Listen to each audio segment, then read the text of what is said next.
Good morning student. उम्मीद करते हैं कि आप लोगों की पढ़ाई बहुत अच्छी तरीके से गुजर रही होगी।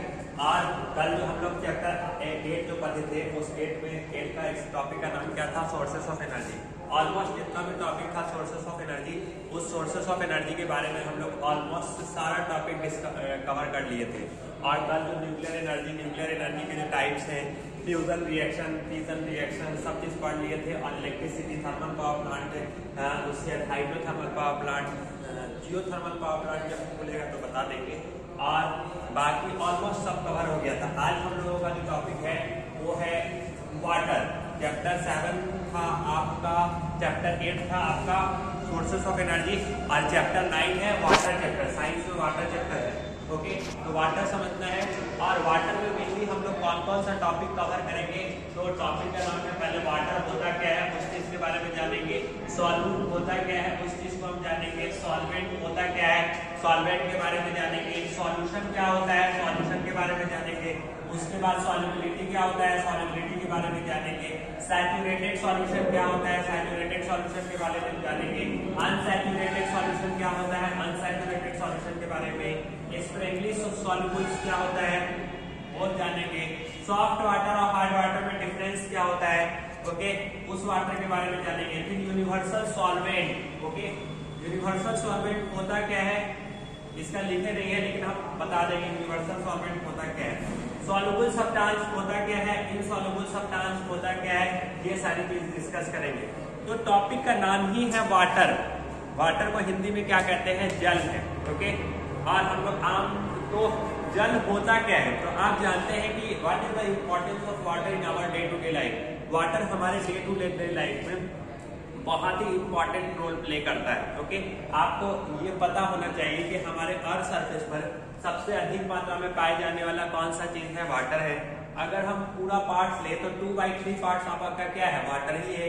और 1/3 पार्ट्स आपका लैंड सरफेस होगा। ओके, और हमारे बॉडी में भी सबसे अधिक मात्रा में कौन सा चीज देखने को मिलता है? पानी मिलता है। Okay, blood. ओके, दूसरा चीज हमें भोजन में भी सबसे अत्यधिक मात्रा में क्या चीज चाहिए? मतलब पानी।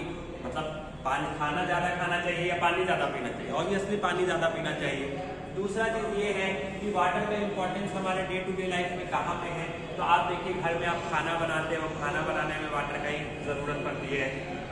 उसके बाद घर, बड़े बड़े बिल्डिंग और घर बनाने में भी वाटर की जरूरत पड़ती है।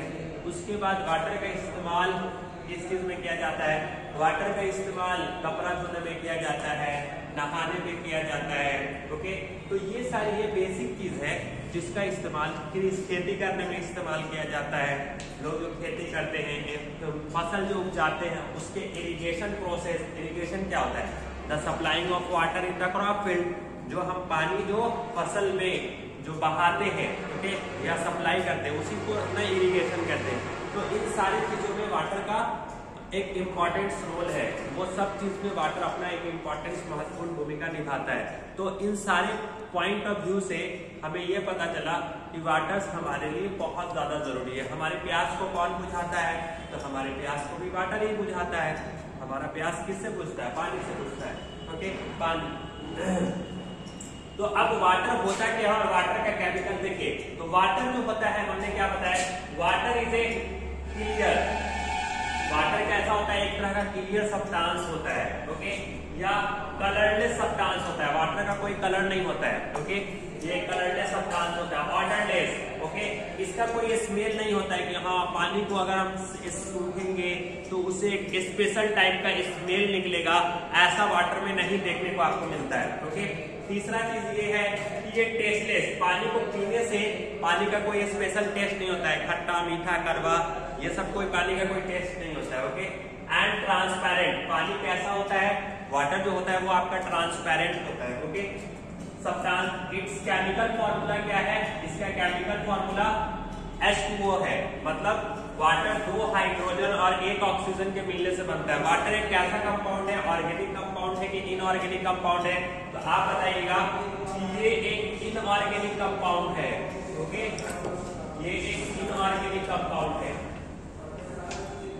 इनऑर्गेनिक कंपाउंड किसको कहते हैं? वैसा कंपाउंड जिसमें हाइड्रोजन हो तो कार्बन नहीं हो, कार्बन हो तो हाइड्रोजन नहीं हो, तो ऐसे कंपाउंड को हम इनऑर्गेनिक कंपाउंड कहते हैं। देखिए इसमें हाइड्रोजन है, कार्बन नहीं है, या किसी उसी तरह से कार्बन, देखिए कार्बन डाइऑक्साइड ये भी आपका इनऑर्गेनिक कंपाउंड है, कार्बन है लेकिन हाइड्रोजन नहीं है, तो इसका भी इनऑर्गेनिक कंपाउंड कहेंगे। तो इनऑर्गेनिक कंपाउंड आप लोगों को समझ में आ गया।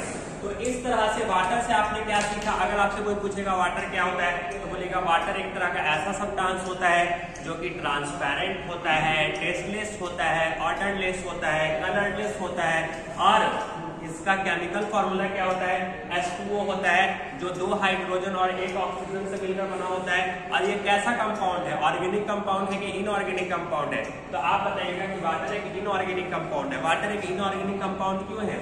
क्योंकि इनऑर्गेनिक सब कंपाउंड किसको कहते हैं? वैसा कंपाउंड जिसमें कार्बन होगा तो हाइड्रोजन नहीं होगा, या जिसमें हाइड्रोजन होगा तो कार्बन नहीं होगा, ऐसे कंपाउंड को हम क्या कहते हैं? इनऑर्गेनिक कंपाउंड कहते हैं। इसीलिए इसमें देखिए हाइड्रोजन है लेकिन कार्बन नहीं है, क्योंकि इसलिए इस तरह के कंपाउंड को आप क्या बोलोगे?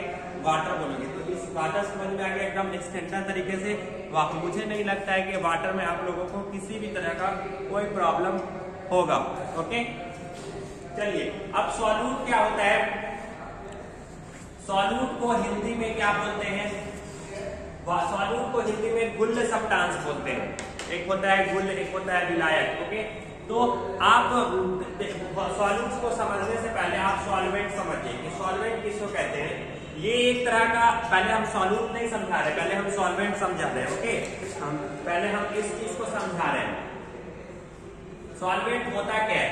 तो देखिए सॉल्वेंट एक तरह का ऐसा मीडियम होता है जिसमें अगर कोई दूसरा सब्सटेंस डाला जाता है या मिलाया जाता है तो वो मीडियम उस दूसरे सब्सटेंस को अपने अंदर क्या करता है? या तो घुला देता है या तो वो उस चीज को नहीं घुला पाता है। तो ऐसे मटेरियल्स या ऐसे मीडियम को हम क्या कहेंगे? सॉल्वेंट कहेंगे। बुक के हिसाब से ऐसे बोलोगे कि पहले मेरे बुक के हिसाब से a solvent is a medium which can dissolve to other substance or not dissolve to the other substance, that substances is called solvent। तो उस तरह के सब्सटेंस को हम सॉल्वेंट कहेंगे। लेकिन आप मेरे बेसिक तरीके से समझो कि सॉल्वेंट, पहले आप सॉल्यूशन क्या होता है? सॉल्यूशन क्या होता है? सॉल्यूशन बात है, देखिए दो सब्सटेंस, सॉल्वेंट हम क्या कह रहे हैं? दो substance which is greater quantity in a solution, वैसा सब्सटेंस जो किसी सॉल्यूशन में ज्यादा क्वांटिटी में होता है उसको हम सॉल्यूशन कहते हैं। पहले सॉल्यूशन किसको कहते हैं? देखिए सॉल्यूट प्लस सॉल्वेंट को जब आप मिलाते हो तो सॉल्यूशन बनता है। जैसे चीनी पानी का शरबत हमको बनाना है तो चीनी आपका क्या होता है? सॉल्यूट होता है, पानी आपका क्या होता है? सॉल्वेंट होता है। इसी चीनी और पानी को जब आप मिलाओगे तो सॉल्यूशन बन जाएगा। ओके, तो सॉल्यूशन कैसे बनता है? तो सॉल्यूशन आपका बनता है जैसे सॉल्ट प्लस वाटर मिलाए तो सॉल्ट सॉल्यूशन बनेगा। नमक के में अगर पानी के साथ अगर हम नमक मिलाएंगे तो नमक और वाटर का सॉल्यूशन बनेगा। नमक पानी में अगर हम चीनी डालेंगे तो चीनी और वाटर का सॉल्यूशन बनेगा। तो सॉल्यूशन कैसे बनता है? यहाँ पर सॉल्ट को आप पानी में मिलाएंगे तो सॉल्ट आपका क्या है? सॉल्यूट सब्सटेंस है। वाटर क्या है? ये आपका सॉल्वेंट सब्सटेंस है, और इन्हीं दोनों के मिलने से आपका क्या बनेगा? सॉल्यूशन बनेगा। ओके, तो सॉल्यूशन में कोई दिक्कत नहीं होगा। तो इस हिसाब से मेरे तरीके से अगर आप किसी चीज को समझाओगे ना तो सॉल्यूशन ऐसे समझाना कि वैसा सब्सटेंस जो किसी सॉल्यूट उस सब्सटेंस को कहते हैं जो किसी सॉल्यूशन में कम क्वांटिटी में होता है। आपको अगर किसी को चीनी पानी का शरबत देना होता है, ओके, तो उसमें चीनी पानी के शरबत में चीनी हमेशा आप कम क्वांटिटी में डालते हो, ओके, और पानी हमेशा ज्यादा क्वांटिटी में डालते हो, और इन्हीं दोनों के मिलने से क्या बनता है? आपका सॉल्यूशन बनता है। तो आप बताओ, तो जो क्वांटिटी आप किसी सॉल्यूशन में कम डाल रहे हो वो क्वांटिटी आपका क्या था? वो क्वांटिटी आपका सॉल्यूट ही ना था। और जो क्वांटिटी आप किसी सॉल्यूशन बनाने में ज्यादा अमाउंट में ले रहे हो वो क्वांटिटी आपका क्या था? सॉल्वेंट था। तो यहाँ पर अगर हमको चीनी और पानी का शरबत देना है तो चीनी हम हमेशा उसको कम ही क्वांटिटी में देंगे और पानी हमेशा ज्यादा ही क्वांटिटी में देंगे, क्योंकि हम चीनी को कम क्वांटिटी में दे रहे हैं सॉल्यूशन में, इसीलिए क्या कहलाएगा? सॉल्यूट कहलाएगा। और क्योंकि सॉल्यूशन में हम चीनी पानी को ज्यादा ले रहे हैं तो इसीलिए वो क्या कहलाएगा? सॉल्वेंट कहलाएगा। और यही चीनी और पानी या नमक और आप चीनी और पानी को ले लो, शुगर ही ले लो, ओके, आप शुगर ले लो, ओके, इसी शुगर और वाटर को जब आप मिलाओगे तो क्या बन जाएगा? सॉल्यूशन बन जाएगा। इसीलिए मैंने सॉल्यूट का डिफिनेशन क्या लिखा है? दो substance which is lesser quantity in a solution, lesser quantity मतलब कम क्वांटिटी, कोई ये सॉल्यूट एक तरह का ऐसा सब्सटेंस होता है जो किसी सॉल्यूशन में कम क्वांटिटी में होता है। ओके, तो इस तरह के सब्सटेंस को हम क्या कहते हैं, सॉल्यूट कहते हैं। तो ये आपका क्या कहलाएगा, सॉल्यूट कहलाएगा। ओके, उसी तरह से जैसे है कि आपका शुगर क्या है, सॉल्यूट है, और सॉल्ट क्या है, आपका सॉल्यूट है। सॉल्वेंट किसको कहेंगे, वैसा सब्सटेंस जो किसी सॉल्यूशन में ज्यादा क्वांटिटी में हो, ग्रेटर क्वांटिटी। ओके, ये ग्रेटर क्वांटिटी में होता है, तो उस तरह के सॉल्यूशन को हम क्या चीज कहेंगे, सॉल्वेंट कहेंगे। जैसे वाटर आपका क्या है, सॉल्वेंट है। आपको पूछेगा वाटर कैसा सॉल्वेंट है, तो यूनिवर्सल सॉल्वेंट है। यूनिवर्सल सॉल्वेंट क्या होता है वो हम लोग डिस्कस करेंगे थोड़ी देर के बाद। ओके, अब आप जानिए कि सॉल्यूशन क्या होता है। सॉल्यूशन अभी तुरंत पता है कि अगर हमको सॉल्यूशन को डिफाइन करना होगा तो क्या बोलेगा कि व्हेन सॉल्यूट एंड सॉल्वेंट, जब सॉल्यूट और सॉल्वेंट को मिला दिया जाता है, क्या बोलेगा, जब सॉल्यूट और सॉल्वेंट को मिला दिया जाता है एक दूसरे से, टू ईच अदर। ओके, एक दूसरे से, तो तब क्या होता है, सॉल्यूशन इज फॉर्म, आपका सॉल्यूशन बन जाता है। और सॉल्यूशन कैसे बनेगा, जब ये सॉल्ट, सॉल्यूट और सॉल्वेंट को मिलाया तो आपका सॉल्यूशन बन गया।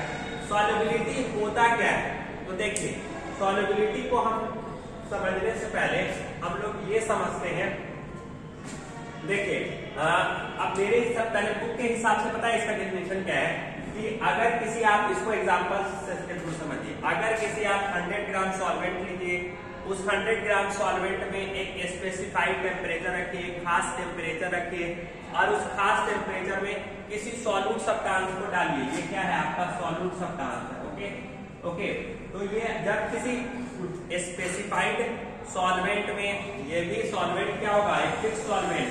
ओके, ये क्या है, एक फिक्स सॉल्वेंट हमने लिया। जब एक फिक्स सॉल्वेंट और फिक्स टेम्परेचर, ये भी क्या है, फिक्स टेम्परेचर।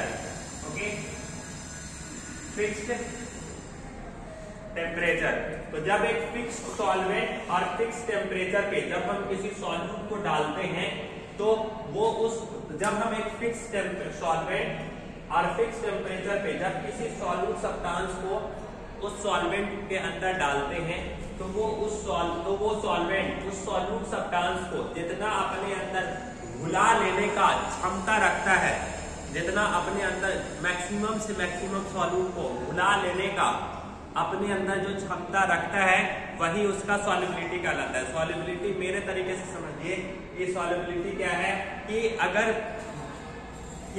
किसी 100 ग्राम सॉल्वेंट, ये 100 ग्राम सॉल्वेंट क्या है, फिक्स सॉल्वेंट है, तो अगर कोई फिक्स सॉल्वेंट में, अगर हमने कोई फिक्स सॉल्वेंट लिया और फिक्स टेम्परेचर लिया, तो फिक्स सॉल्वेंट और फिक्स टेम्परेचर में जितना मैक्सिमम से मैक्सिमम सॉल्यूट सब्सटेंस उसमें घुल जाता है, या वो सॉल्वेंट उस मैक्सिमम, या वो सॉल्वेंट उस सॉल्यूट को जितना अपने अंदर घुला लेता है, वही उसका क्या कहलाएगा, सॉल्युबिलिटी कहलाएगा। ओके, तो पहले आप बुक के हिसाब से समझिए कि हम बुक क्या है, the maximum mass of solute, the maximum mass of solute that can dissolve in 100 grams of solvent. Okay, 100 grams of solvent मतलब 100 ग्राम सॉल्वेंट में जितना maximum mass of solute dissolve हो जाता है, 100 grams of solvent maximum dissolve हो जाता है at any specified temperature, एक खास टेम्परेचर पे हमने रखा ना, एक खास टेम्परेचर 25 डिग्री सेल्सियस। ओके, उसी को हम क्या बोलेंगे, उसी को ही हम सॉल्युबिलिटी बोलेंगे। ओके, अब इस सॉल्युबिलिटी को आप समझिए, मान लेते हैं कि हमने 2 बीकर लिया, एक बीकर आपका क्या है, ये आप केस 1 ले लो। ओके, ये आप केस 1 ले लिए, और ये आपका क्या है, केस 2 है। ओके, ये केस 1 और केस 2। तो इस देखिए ये केस 1 और केस 2 में हमने क्या कर रहे हैं, मान लेते कि आपने 2 बीकर लिया, एक बीकर 1, ओके, दूसरा एक केस 1 में आपने एक बीकर लिया, और केस 2 में भी आपने क्या किया, बीकर लिया।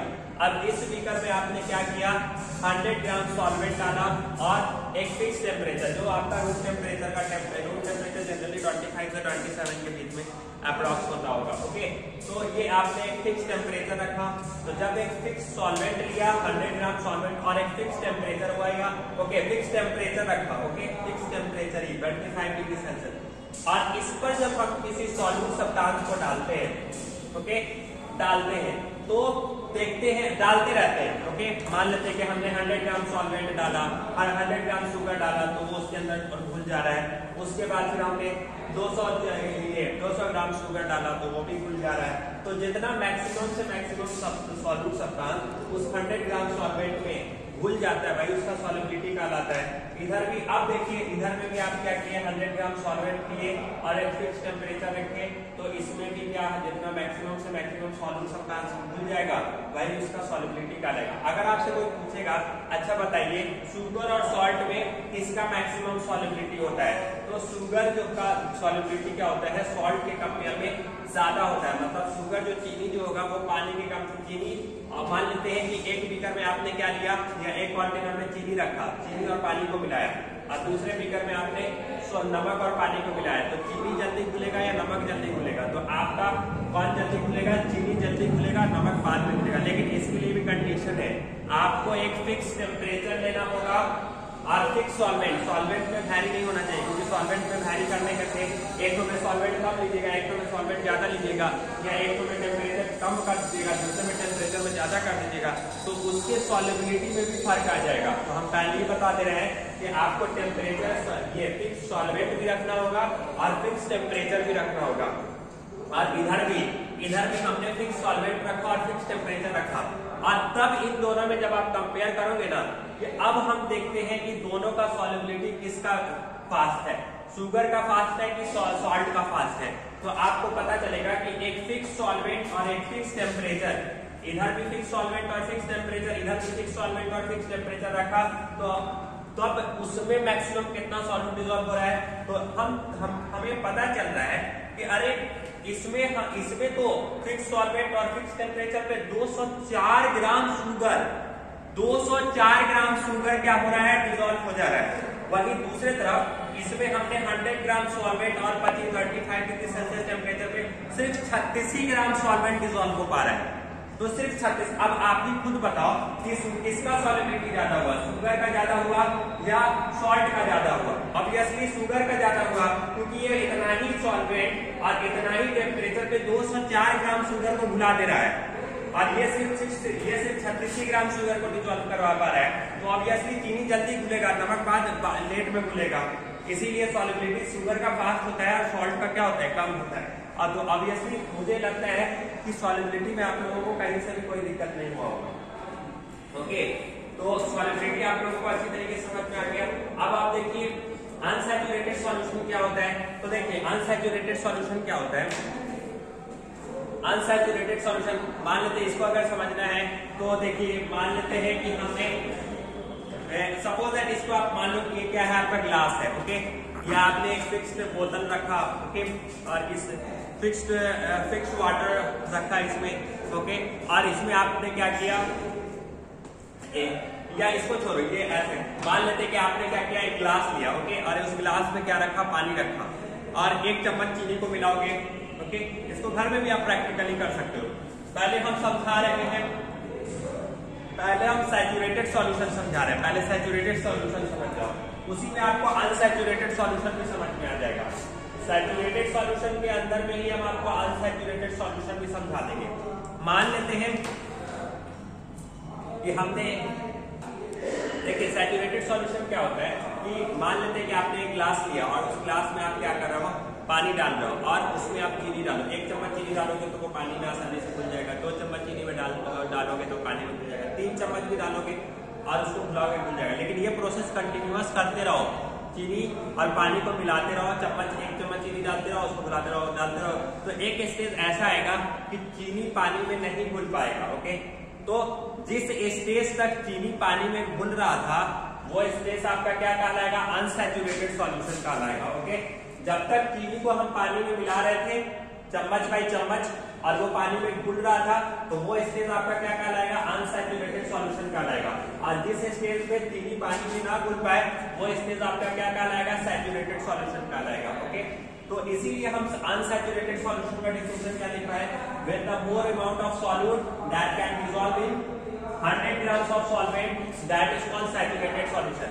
मतलब 100 ग्राम सॉल्वेंट में ज्यादा जितना ज्यादा से ज्यादा सॉल्यूट सब्सटेंस उसके अंदर डिसॉल्व कर जाए, उसके अंदर घुल जाए, तो वो चीज आपका क्या कहलाएगा, अनसैचुरेटेड सॉल्यूशन। और सैचुरेटेड सॉल्यूशन किसको कहेंगे कि वे नो मोर सॉल्यूट, इसमें क्या है, नो मोर सॉल्यूट, मतलब एक सर्टेन सॉल्यूट तक ही हमारा सॉल्यूट सब्सटेंस डिसॉल्व कर पाए और उसके बाद हमारा सॉल्यूट सब्सटेंस डिसॉल्व ना कर पाए। तो जिस स्टेज में आकर सॉल्यूट सब्सटेंस हमारा डिसॉल्व नहीं कर पाता है वो स्टेज हमारा क्या कहलाएगा, अनसैचुरेटेड सॉल्यूशन। जैसे इसको एग्जांपल समझो, मान लो कि एक फिक्स सॉल्वेंट और एक फिक्स टेम्परेचर पे आपने 204 ग्राम शुगर को तक आप बुला सकते हो। अब आप चाहते हो कि नहीं इसी फिक्स सॉल्वेंट और फिक्स टेम्परेचर पे हम 300 ग्राम शुगर को घुला दे, तो क्या घुल पाएगा, नहीं घुल पाएगा। तो 300 ग्राम इसका क्या हो जाएगा, वो अब या 200 जहां से आप 210 तक भी करोगे ना तो वो घुल नहीं पाएगा। अब वो अनसैचुरेटेड, वो सैचुरेट हो जाएगा, ओके, वो घुलेगा ही नहीं। और जब तक घुल रहा है, मान लेते हैं कि 200 ग्राम शुगर भी डालेंगे फिक्स सॉल्वेंट और फिक्स टेम्परेचर तक, तो वो घुल जाएगा, तो वो क्या हो जाएगा, वो आपका अनसैचुरेटेड सॉल्यूशन। तो सैचुरेटेड सॉल्यूशन और अनसैचुरेटेड सॉल्यूशन उम्मीद करते हैं कि आप लोगों को बहुत अच्छी तरीके से समझ में आ गया होगा। अब हम लोग जानते हैं कि एक हार्ड वाटर क्या होता है और सॉफ्ट वाटर क्या होता है, ओके। हार्ड वाटर किसको बोलेंगे, सॉफ्ट वाटर किसको कहेंगे। देखो हार्ड वाटर किसको कहते हैं, hard water is water that has high mineral content. जो आपका हार्ड वाटर जो होता है उसके अंदर हाई मिनरल्स सब्सटेंस मौजूद रहते हैं, हाई मिनरल सब्सटेंस मौजूद रहते हैं, हाई मिनरल्स होते हैं, ओके, जो हार्ड वाटर होता है। और जो सॉफ्ट वाटर होता है, soft water is water having less minerals content, इसके अंदर कम मात्रा में मिनरल्स होते हैं। अब हार्ड वाटर जो होते हैं इसके अंदर क्या मौजूद होता है, इसके अंदर मैग्नीशियम होते हैं और कैल्शियम आयन मौजूद होते हैं। हार्ड वाटर में ध्यान रखना है, हार्ड वाटर में क्या होगा, मैग्नीशियम और कैल्शियम होगा। और जो सॉफ्ट वाटर होता है इसमें सोडियम आयन मौजूद होते हैं, ओके। और hard water does not form lather with soft. जो हार्ड वाटर, देखिए अब कैसे हम प्रैक्टिकली कैसे समझेंगे कौन मेरा हार्ड वाटर है कौन, तो आपको मान लेते हैं खाना खाने से पहले आप क्या करते हो, हाथ धोते हो, तो आपको ठीक है, मान लेते हैं कि मेरे पास 2 तरह का पानी रखा हुआ है, एक तरफ सॉफ्ट वाटर रखा हुआ है, दूसरी तरफ हार्ड वाटर रखा हुआ है, लेकिन हमें पता नहीं चल रहा है कि ये कौन सॉफ्ट वाटर है कौन सा हार्ड वाटर है। तो उसको चेक करने के लिए आप क्या कीजिए कि सबसे पहले कोई भी पानी से हाथ धो लीजिए, ओके, सिर्फ हाथ धोइए, उसमें साबुन नहीं लगाइए। अब क्या कीजिए, कोई साबुन ले लीजिए, लक्स साबुन ले लीजिए या लाइफ बॉय साबुन ले लीजिए, उससे अपना हाथ धोइए, ओके। जब आप हाथ धोते हो तो मतलब जिस पानी से आपका झाग उत्पन्न हो रहा है, ओके, जिस पानी से झाग उत्पन्न हो जाए तो समझ जाइए कि वो पानी आपका क्या है, सॉफ्ट वाटर है। लेकिन जो साबुन से हम हाथ धो रहे हैं और उस पानी से, अब वही दूसरी तरफ दूसरा पानी लिया, उस पानी से अगर हम हाथ धो रहे हैं, उससे अगर मेरा झाग उत्पन्न नहीं हो रहा है तो समझ जाइए कि वो हार्ड वाटर है। तो हार्ड वाटर में झाग नहीं, साबुन से जब हाथ धोइएगा तो उसमें कोई झाग उत्पन्न नहीं होता है, लेकिन सॉफ्ट वाटर से क्या होता है, झाग उत्पन्न होता है। ये सबसे बड़ा मेन डिफरेंस है, आप प्रैक्टिकली इसको आप चेक भी कर सकते हो। तो यही चीज लिखा आ रहा है, does not form lather with soft, ये साबुन के साथ कोई झाग उत्पन्न नहीं करता है और ये साबुन के साथ क्या होता है, झाग उत्पन्न करता है। तो उम्मीद करते हैं कि ये सारा टॉपिक आप लोगों को बहुत ही अच्छी तरीके से समझ में आया होगा और इसमें कोई भी प्रॉब्लम नहीं हुआ होगा, कहीं से भी कोई दिक्कत नहीं होगा। तो आज के लिए बस इतना ही, बेस्ट ऑफ लक।